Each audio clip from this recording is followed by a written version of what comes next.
Welcome to Homecoming with the Downer Brothers. This is Anthony. And this is Anton. And we have a new episode for you right here and now. We have Lamar B. Butler. He is a partner with Midwest Legacy Group, and he's a financial advisor. He's given me some personal financial advice along the way. So we thought it would be great to have him on the show. So, Lamar, can you tell our listeners where you're from and where you grew up and what did you learn about business or real estate or financial literacy growing up? I appreciate you guys having me out here, first and foremost. But secondly, to answer your question, I'm originally from Boston. So I'm an East Coast guy. And I think from a business standpoint, one of the first things that I learned was seeing my father become a business owner. He was a corporate American man, but he knew he had an internal passion that wasn't being met. So he established a hair salon and barbershop in our own community, in which it really flourished, because it brought a different level of connectivity in the community. Everybody knows how the barbershop works, right? That's where you go and hold court. Yeah. If your cut ain't right, you're talking about it. But, but if it's where it's supposed to be, you know that even if you're not getting a cut, that's a place you're going to socialize. But from behind the scenes, I learned the bookkeeping. I learned the management of your staff and team, product purchases, all the inner workings of how the business was alive. You know, it's good to see the energy in the front door, but behind the scenes is where you really learned how it was alive. And watching him and his business practices and his connection with the community and his dialogue and everything, it really was something that sat in the back of my mind that I use quite often now. Man, the barbershop is that place, especially for men. And we actually had a real estate pop-up at our barbershop, you know, a few weeks ago. Yeah, Hyde Park Hair Salon. Shout out to you guys over there, Southside Chicago. So, I mean, you're from Boston. What neighborhood? Like, where in Boston are you from? I'm originally from Jamaica Plain, so it's broken down into boroughs similar to like New York would be. Okay. So I'm an inner city guy. My parents now live in the suburbs. You know, went to high school in Cambridge, Mass, not too far away from Harvard University and things like that. So I get through osmosis. I picked up a few tips walking across their campus here and there. All right. But that you talk about a community that you got to definitely understand your boundaries too. No different than Chicago, you know. It has its very definitive landmarks. It's very segregated. Very segregated environment. So you know, the Italians, the Irish, the blacks, you know, everybody stays to where they stay. Right. Yeah. You know, and you learn how to navigate, you know, pretty well through that.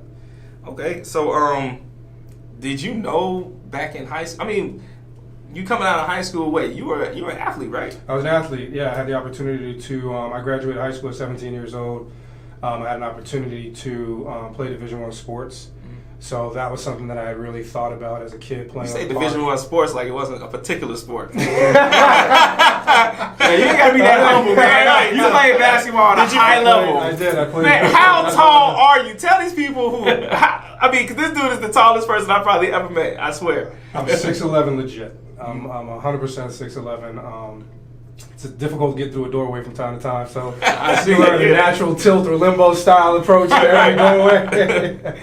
But you know, getting to have that opportunity, I think one of the biggest moments of being able to play a high or college sport was when I graduated from high school and they announced it as I picked up my diploma. In the response from all of my peers, their families, and the support that came from them knowing like, oh wow, this guy has an opportunity to do something. I had a chance to be on ESPN quite a bit. I had a chance to take that and be a member of the #1 recruiting class in Chicago here at DePaul University with guys like Quentin Richardson and Bobby Simmons. Right.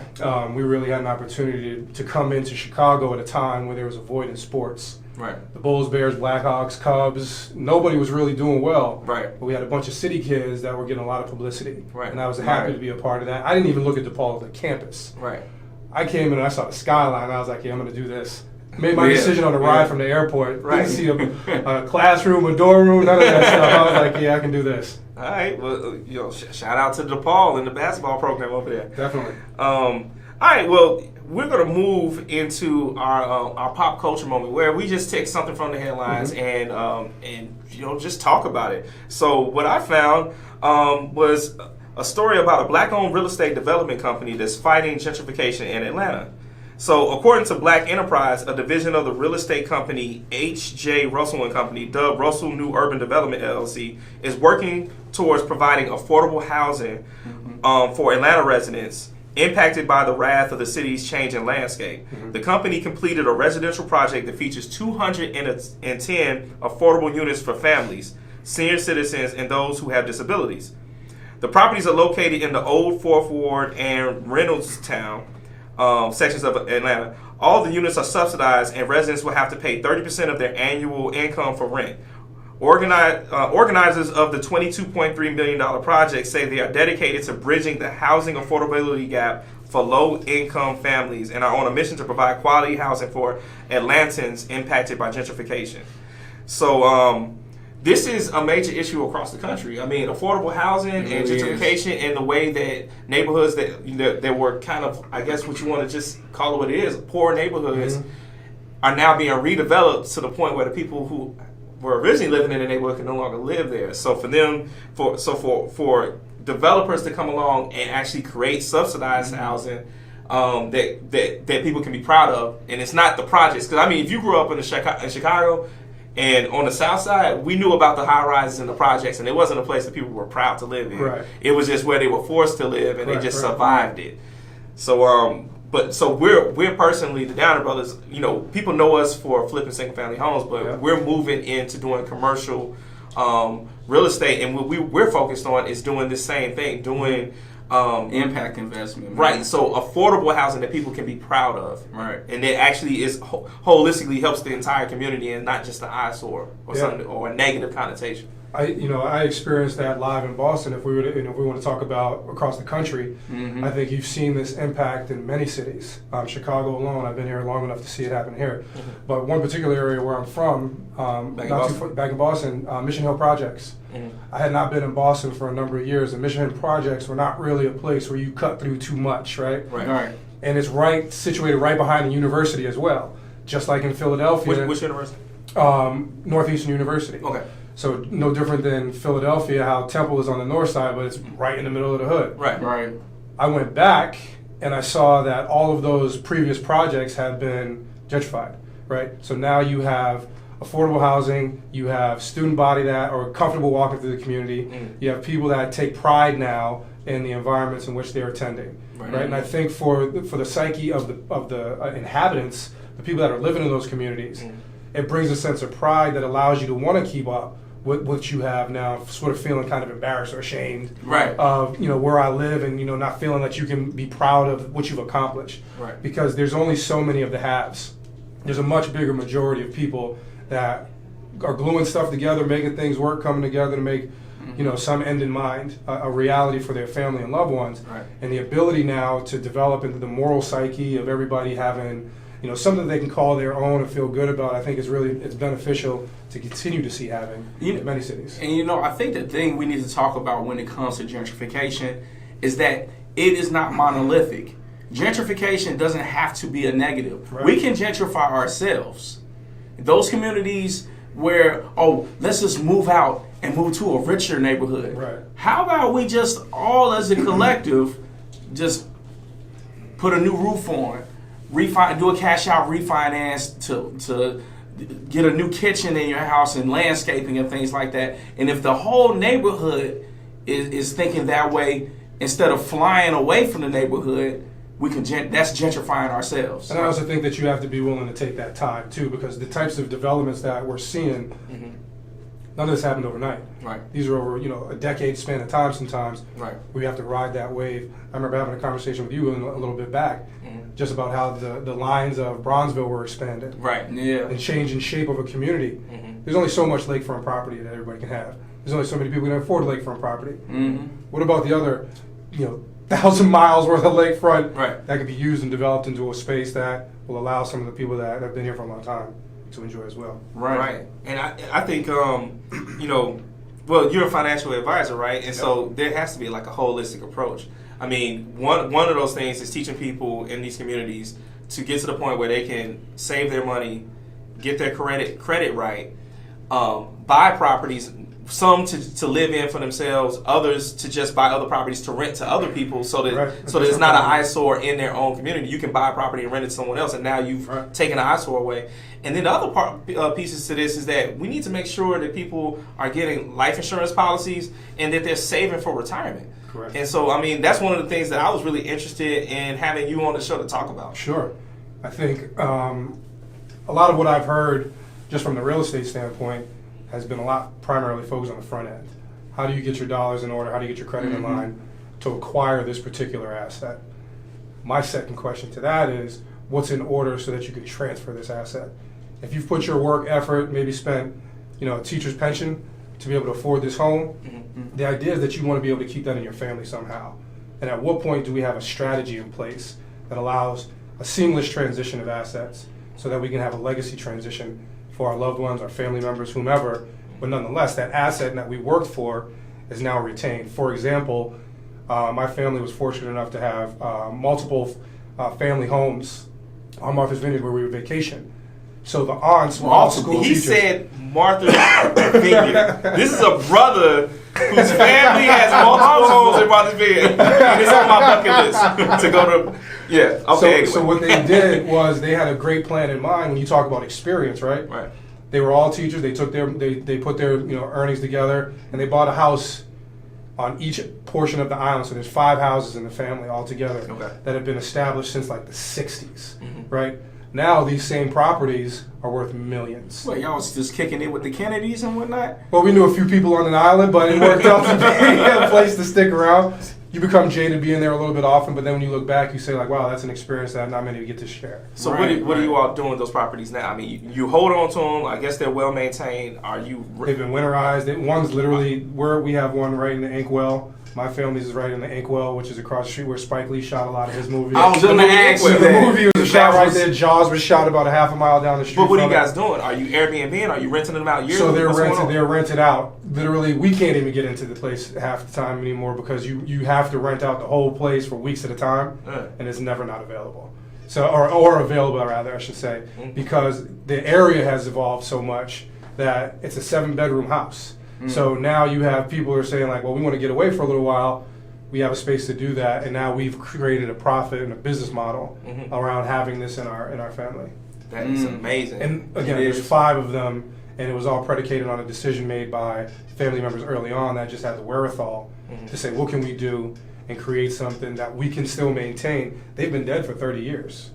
Who's been dead for 30 years? The aunts that originally have put this in play. Oh, put this in place, okay. So they've been able to transition these over time. Right. So the fact that they put this together, they sat down, collectively came to an understanding and said, how do we attack this process? To the tune that now their investment is actually really paying off. They may not see the benefit because they're gone, but that transition they of wealth created for the family, generational wealth for your family. They created that generational wealth through that process, absolutely. Right. So what, you got a management company now that does the weekly rentals? Correct. Okay. And so you got to actually call that company up so you can rent it yourself from them. Like you can block off some times Right, or whatever, yeah. but you would never take 4th of July weekend. You'd never take Memorial Day. Right. Because those are peak prices right there. You're like, I'll go the week after. We're gonna have some discussions about this because I'm trying to get out there. Yeah, so let me move on to Anton's definition of the day. That's me. And the definition for today is fair market value, which seems like it makes a lot of sense to talk about it right now because the fair market value for your properties might be pretty high 30, 40 years later after that making that decision. So fair market value.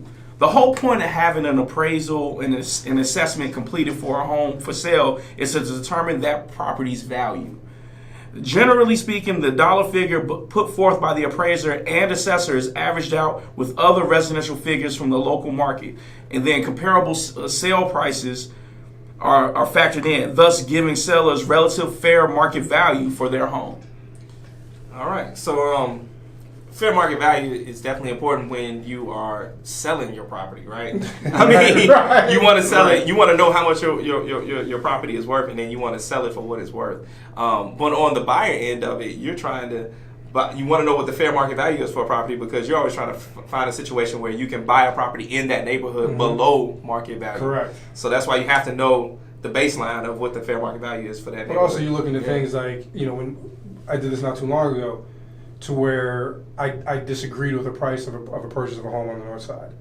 And I felt for the area, it was not a fair market value because I knew the other areas that the average income was $60,000 for the community, but you're selling a home for, almost $500,000. So Are you trying to transition some back taxes on this property through the purchase of this home? Right. Or what's going on in here so that we can make sure that we're getting a fair market value?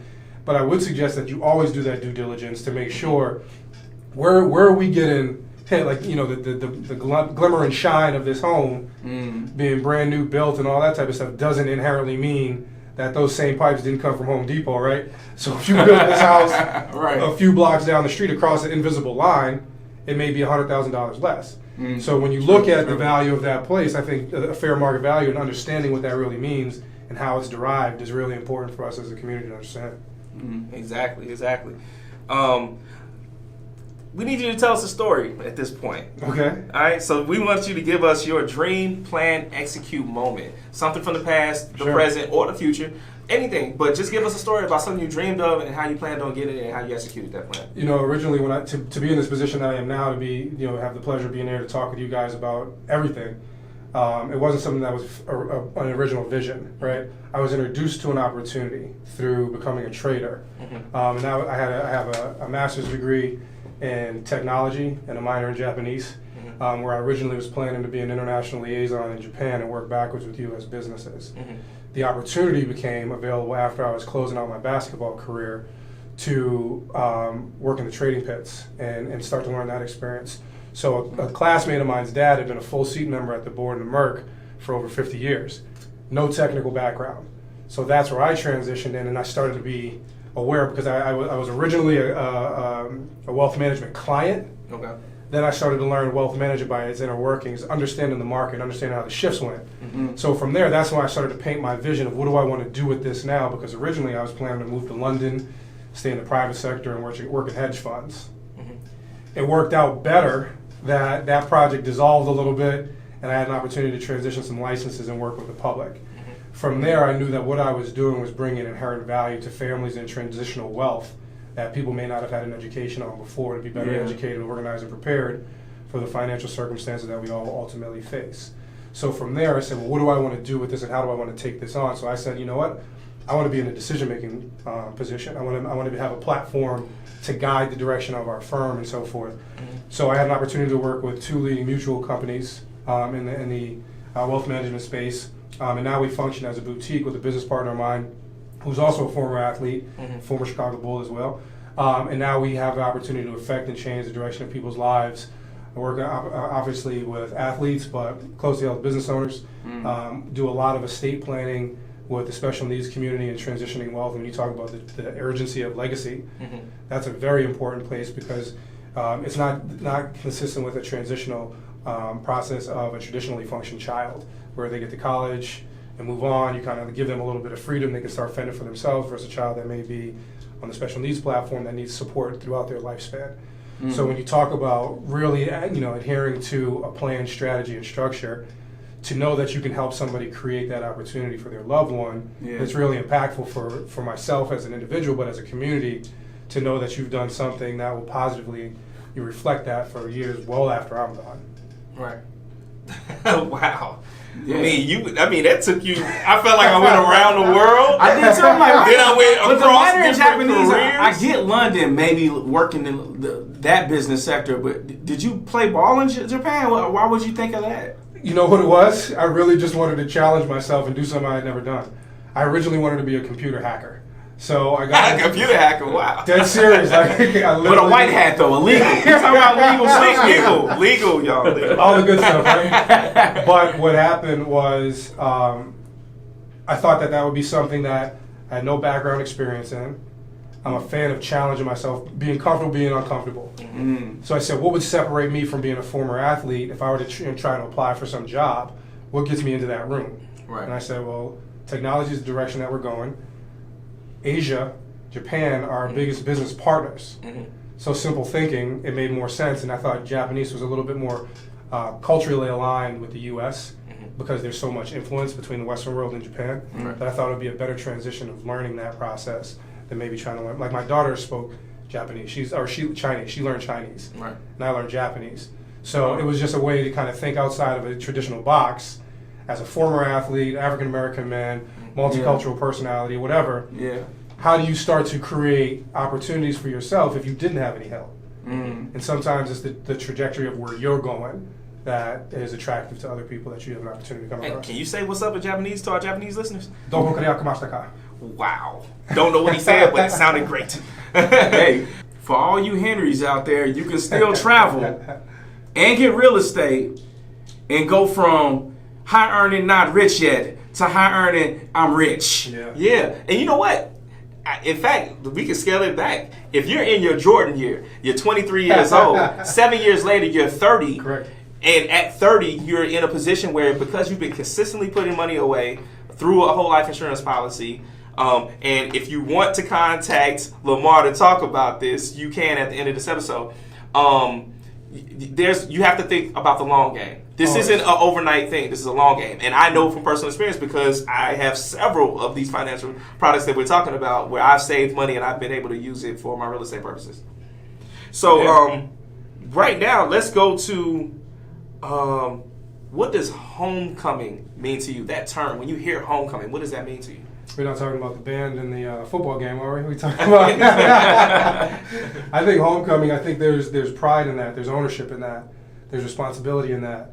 There's care that goes with that. And I think anybody that says that they own anything, you can see that their chest is a little bit puffed up a little bit. Their chin is a little bit higher. There's confidence that goes with anytime you say it's yours, right? Right. And I don't care what it is, whatever you take pride in. I think the idea of having the sense of home for your family, the sense of home. For the simple fact of rest and relaxation, right? We all make a man cave for the sake of being at home and comfortable. Right. I think that there's a definite pride, and I think more people should have that opportunity to be able to have the opportunity to have a homecoming. Right. All right. Well, speaking of home, I mean, you're from Boston, Correct. And but you now live in the Chicagoland area. Yep. We like to identify charitable organizations that make a difference in the communities that we are in. So, is there any charitable organization that you would like to, recognize? I work a lot with the special needs community, and there's one or two that I've really taken a great responsibility to, and sometimes people don't even know that they're in their own neighborhood. And one organization that I've really had a great impact, received, understanding their mission and their passion for development of the community, is Opportunity Knocks. And they host an OK Classic every year. It's a softball game to help them generate revenue to have a sustainable home for a number of kids that are in the autism space, the Down syndrome space, or anything like that, so that they can function as peers, be a part of the community, have something to look forward to on a regular basis. They do things as cool as they have a farm where they grow pickles or cucumbers and make pickles from that. Okay. All right, I was about to say, I think you need vinegar for that. But nonetheless, it creates a few job opportunities. Yeah. There's a sense of pride within that. And to say that I've actually had them on my radio show in the past and talked to their commitment to the community. It's a place that doesn't necessarily get a lot of publicity, but they've changed and affected a lot of lives over the years. Well, that sounds awesome. You guys need to go ahead and Google them and look them up and support that cause, because we need to help people out here that are less fortunate than us, or that have something that they need to overcome. And if we are in a position to help, we should.